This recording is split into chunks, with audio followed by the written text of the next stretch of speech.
What's up everyone, Vu of Vu Films, and I am back with another idiotic video for you to watch. In today's idiotic video, I'll be reviewing the 35mm f1.4 GM lens. GM doesn't stand for G Master, as I said before in previous videos. It stands for got money because GM lenses are expensive as F. And yeah, I don't have it right here. There's actually a 24mm G Master, but it looks pretty much the same as this. I'm actually filming with the 35mm G Master right now. So this is just kind of a prop, something for me to hold on to like a big set of nuts. But with that being said, let's get on to the review. I am a filmmaker primarily, so I don't really take any photos with this. Let's be honest here, like any GM lens or any modern day lens these days is gonna take fantastic photos. And if you wanna see charts and all that crap, there's other places you could do that.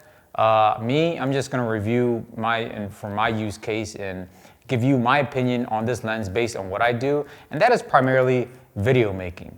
And here you have a nice example of how the image may look like in a situation like this. Odd lighting, I got a lot of backlight, I got a light everywhere. Currently, I'm in my house, it's kind of echoey, so hopefully it's not too bad of audio. And for that piece of trash, 100% grade A commenter that was joning me because I had a little lav mic here last time in my video when I was filming here, you're an idiot. I feel sorry for your mom who had to raise you your whole life. Clearly, you're a piece of trash, and I am trying my best to get half decent audio in this space without it sounding like crap. So, in my experience of using the G Master lens, it's great. It is sharp as crap. It has great out of focus bokeh. It's a fantastic lens. The only thing one can complain about this lens for filmmaking is the fact that it focus breathes, right? So when you're rack focusing, there's some focus breathing. And to give you an example, let's just go ahead and do it right now. Put in manual focus.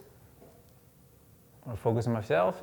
And as you can see, that background gets larger and smaller as I focus. And apparently that's not ideal for video focusing, but as you can see, autofocus, it's not too bad.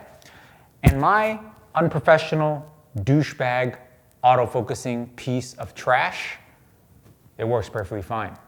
I don't really manual focus that much, especially on the work that I do. I do a lot of wedding filmmaking. I do a lot of run and gun shooting, documentary work, and I actually just use autofocus most of the time, and it works great.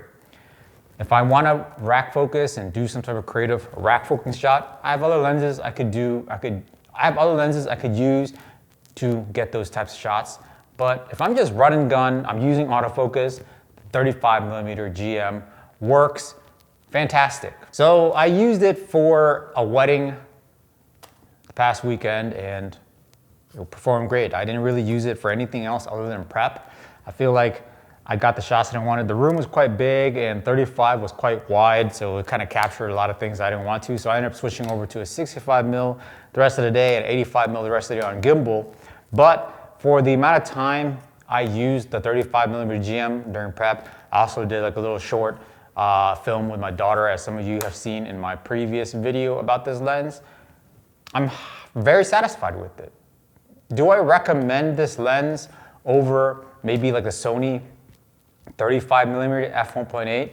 Depends on your budget and depends on if you like focus breathing or not. If you want just like the best 35, for this system, in terms of just overall size, imagery, all that stuff, you want to get this lens. If you want to get, a good one with a good budget, great performer, small, light, compact, 35 1.8 is great. Also doesn't focus breathe as much, and f1.8 to f1.4, it's not a huge difference, but I notice it. So with that being said, do I recommend the 35mm GM for filmmakers? Yes, of course I do. Recommend it 100% of the time. Why do I recommend that even though it's focus breathes? Well, it's because you're shooting on Sony and you should be autofocusing. If you're still manual focusing, that is great too, but I highly recommend you give the Sony autofocus system a try. I mean, it'll save you, you know, in some of these shots that sometimes you just can't rack focus quick enough. I'm sorry, but the autofocus system these days, especially like tracking, it's just gonna do much better than you ever would manual focusing. That's just my opinion, and take that with a grain, and you could take that with a drop of soy sauce. With that being said, guys, that is my quick review on the 35mm GM lens.